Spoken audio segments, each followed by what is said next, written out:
ఏం చేసేవాడు?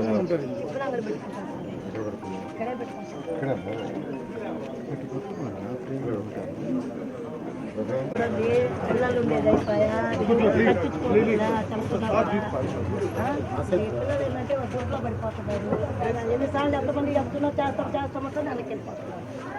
మా సమస్య ఒకటే సార్, కానీ ఓట్లు మాత్రం నీకే సార్ ఈసారి ఖచ్చితంగా చెప్తున్నాం. మా ఓట్లన్నీ నీకే ఇస్తారు, అది మాత్రం ఈసారి తప్పకుండా నువ్వే గెలుస్తావు సార్.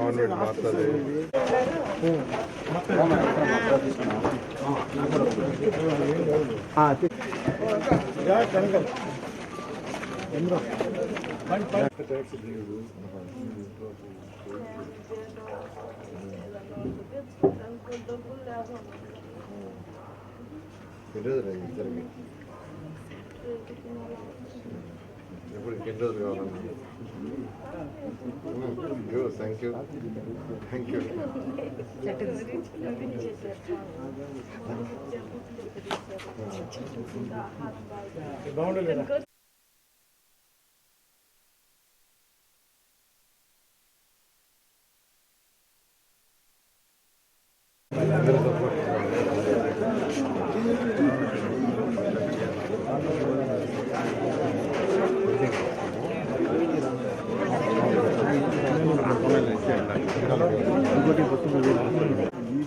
అందరూ సపోర్ట్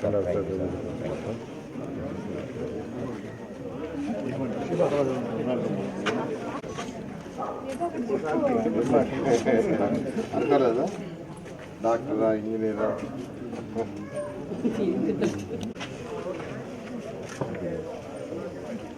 అందరూ సపోర్ట్ ఇస్తారు. తెలుగుదేశం పార్టీ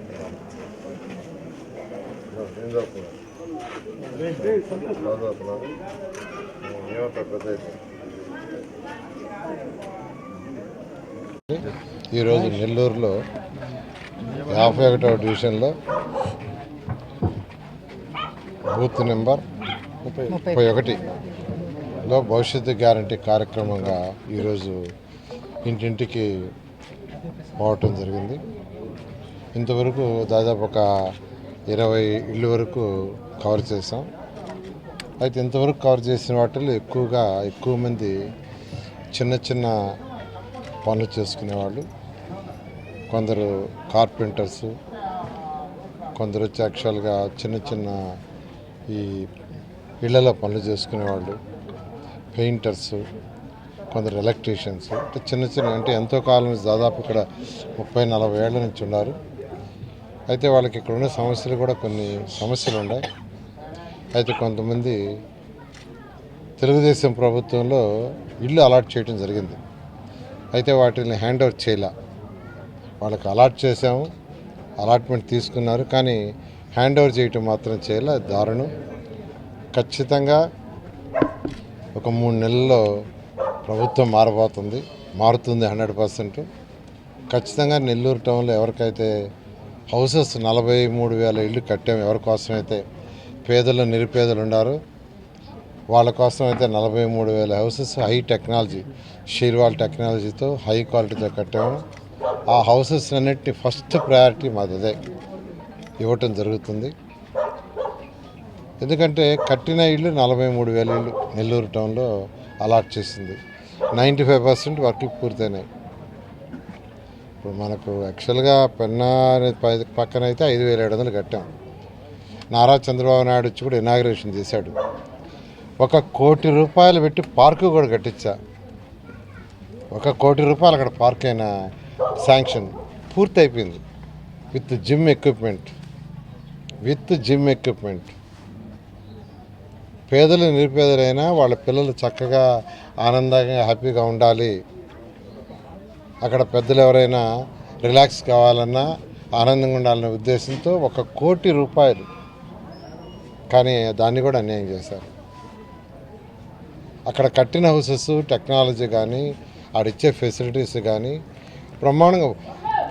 ఇది కూడా డ్రైనేజ్ కూడా అండర్ గ్రౌండ్ డ్రైనేజ్ చేసాం. అక్కడ డ్రైన్స్ కూడా పైపులు అండర్ గ్రౌండే చేసాం. డ్రింకింగ్ వాటర్, ఇంట్లో వచ్చే వాటర్ అంతా ట్రీట్మెంట్ ప్లాంట్, ఇవన్నీ చేసిన చేశారు, ఖచ్చితంగా ఇస్తాం. అయితే ఇక్కడ కొన్ని చిన్న చిన్న సమస్యలు కొన్ని చెప్తున్నాం, చాలా చిన్న సమస్యలు అవన్నీ ఇమీడియట్గా తీర్చగలిగింది. ఖచ్చితంగా తెలుగుదేశం ప్రభుత్వం వస్తుంది, ఈ చిన్న చిన్న సమస్యలను తీస్తాం. ఇక్కడ ఒక కమ్యూనిటీ హాల్ కట్టించాం. ఇప్పుడే చెప్తున్నారు ఇక్కడ కమ్యూనిటీ హాల్లో బాత్రూమ్స్ కూడా సరిగా లేవని. అప్పటికప్పుడు నేను ఈ ఏరియాకి వచ్చినప్పుడు ప్రశాంత్ వాళ్ళు అడిగారు, ఇక్కడ ఖాళీ స్థలం ఉంది, దాంట్లో కమ్యూనిటీ హాల్ కట్టిమని. అప్పటికప్పుడు శాంక్షన్ చేసాం. కానీ దాంట్లో టాయిలెట్స్ కూడా లేవంటే నిజంగా దారుణం. అంతేకాకుండా ఇక్కడ చెత్త ఎలా భయంకరంగా ఉందంటే అంత భయంకరంగా ఉంది. నేను ఇప్పుడు కామెంట్ చేయను, కానీ ఇప్పుడు అక్కడికి పోతే కమ్యూనిటీ హాల్ పక్కన చెత్త భయంకరంగా పడింది. అది కరెక్ట్ కాదు. అధికారులకి టీవీ మీడియా ద్వారా చెప్తున్నాను, కమిషనర్ గారికి అటువంటిది క్లీన్ చేయించండి. ప్రత్యేకంగా హోటల్ పరిస్థితుల్లో ఇట్లాంటి కమ్యూనిటీ హాల్స్ ఉన్న దగ్గర రెగ్యులర్గా వేస్ట్ వస్తుంటుంది, దాని మీద ఎక్కువ కాన్సన్ట్రేషన్ చేయాలి. అందుకనే తెలుగుదేశం ప్రభుత్వం ఉన్నప్పుడు నేను అధికారులకు చెప్పి 20,000 బ్లాక్ స్పాట్స్ అని ఐడెంటిఫై చేసాం. 20,000 బ్లాక్ స్పాట్స్ ఆంధ్రప్రదేశ్లో 114 మున్సిపాలిటీస్లో. బ్లాక్ స్పాట్స్ అంటే ఏంటంటే ఎక్కడైతే ఎక్కువగా చెత్త వేస్తుంటారో హోటల్స్ ఉంటాయి, హోటల్స్ దగ్గర పడుతుంటాయి, కమ్యూనిటీ హాల్స్ ఇక్కడ పెడుతుంటాయి, ఇట్లా కొన్ని ప్లేసులు ఉన్నాయి, వాటిల్లో ఎక్కువగా చెత్త వేస్తూ ఉంటారు. వాటిని బ్లాక్ స్పాట్స్గా గుర్తించాం. తర్వాత అధికారులకు ఎలా ఆదేశించామంటే వాళ్ళు పర్టికులర్ టైంలో పోయి రోజుకు 2 సార్లు 3 సార్లు టైం పెట్టాం. ఆ టయానికి అక్కడ పోయి క్లీన్ చేయాలి. క్లీన్ చేయటం కూడా ఎత్తుంటే అక్కడికి పోతానే ఫోటో కొట్టాలి, వాళ్ళ సెల్ ఫోన్తో అక్కడ ఫోటో కొట్టాలి. కొట్టంగానే సెంటర్ సర్వర్కి మన గుంటూరు ఆఫీస్కి ఆ ఫోటో వస్తుంది.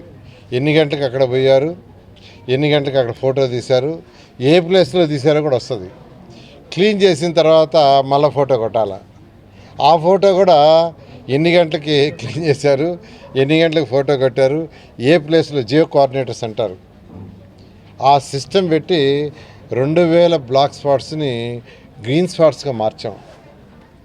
అంటే పర్టికులర్ టైంకి వాళ్ళు రెగ్యులర్గా క్లీన్ చేస్తుంటే ఆ బ్లాక్ స్పాట్ అనేది గ్రీన్ స్పాట్ అంటే అక్కడ పర్ఫెక్ట్గా అవుతుంది. అలా సిస్టమ్ డెవలప్ చేసాం తెలుగుదేశంలో టెక్నాలజీ ఉపయోగించి. ఎందుకంటే మీకు అందరికీ తెలుసు నారా చంద్రబాబు నాయుడు టెక్నాలజీని ఉపయోగించడం, ఆయన యొక్క సలహాతో అలాంటి టెక్నాలజీ తీసుకొచ్చి 20,000 బ్లాక్ స్పాట్స్ వాటన్నిటి గ్రీన్ స్పాట్స్గా మార్చారు.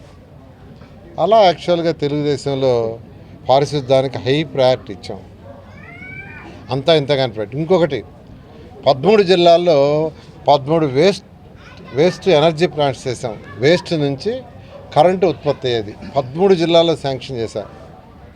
13 జిల్లాల్లో డిఫరెంట్ కంపెనీలకు ఇచ్చాం. నిజంగా మన వెరీ హ్యాపీ. గుంటూరు నుంచి విశాఖపట్నం నుంచి వాడు ఫోన్ చేశారు, సార్ మీరు ఆ రోజు ఇచ్చిన ప్లాంట్లు 2 పూర్తి అయిపోయినాయి, 1,200 టన్నులు వేస్ట్ని ఆ వేస్ట్ ఎనర్జీ ప్లాంట్లో వేస్తే అది బర్న్ అయిపోయి దాంట్లో నుంచి యాక్చువల్గా ఎలక్ట్రిసిటీ ప్రొడ్యూస్ అవుతుంది. విశాఖపట్నం అండ్ మన గుంటూరు ఈ రెండిట్లో. అంటే ఆ గుంటూరే కాదు, గుంటూరు చుట్టూ ఉన్న 50 కిలోమీటర్లో ఉండే మున్సిపాలిటీస్ అన్నిటిని తీసుకొచ్చి ఆడేసేటట్టుగా. అంటే విశాఖపట్నం కూడా 50 మున్సిపాలిటీస్, నెల్లూరు కూడా అయిపోయి ఉంటే నెల్లూరు ఒకటే కాదు, నెల్లూరు పక్కన ఉన్న వెంకటగిరి, ఈ సూళ్ళూరుపేట, ఈ వేస్ట్ కూడా వచ్చి దాంట్లో పడిపోయేది. దాంట్లో పడగానే మొత్తం బర్న్ అయిపోయి దాంట్లో నుంచి ఎలక్ట్రిసిటీ ప్రొడ్యూస్ అవుతుంది. ఎందుకనంటే నేను అనేక దేశ విదేశాలు తిరిగాను. సింగపూర్లో చిన్న టౌన్ మన విశాఖపట్నం అంతా 4 పెద్ద ప్లాంట్లు ఉన్నాయి ఆ రోజు. జపాన్కి పోతే వాళ్ళ 50 వార్డులు అయితే 50 ప్లాంట్లు ఉన్నాయి. చైనాలో 125 ప్లాంట్లు ఉన్నాయి. ఇవన్నీ స్టడీ చేసిన తర్వాత మన దగ్గర కూడా ఎందుకు చేయకూడదని ఆ రోజు చేయటం జరిగింది. అయితే 2 దగ్గరలో వీళ్ళు పూర్తి చేశారు, మిగతా ఎన్ని చేయలే. ఖచ్చితంగా తెలుగుదేశం గవర్నమెంట్ 2024 వస్తుంది, ఈ ప్లాంట్లన్నీ కంప్లీట్ చేస్తాం. అవి కంప్లీట్ చేస్తే ఎక్కడ కూడా చెత్త దెబ్బలు అనేది అవసరం ఉండదు. చెత్త దెబ్బలు అనేది అవసరం ఉండదు. దాంట్లో బర్న్ అయిపోతే దాంట్లో నుంచి వేస్ట్ వస్తుంది, అది బూడిద. ఆ బూడిదని మళ్ళీ ఇటుకరాలు చేయడానికి ఉపయోగిస్తారు. ఆ మిగిలిపోయిన దాంతో ఇటుకరాలు చేస్తారు.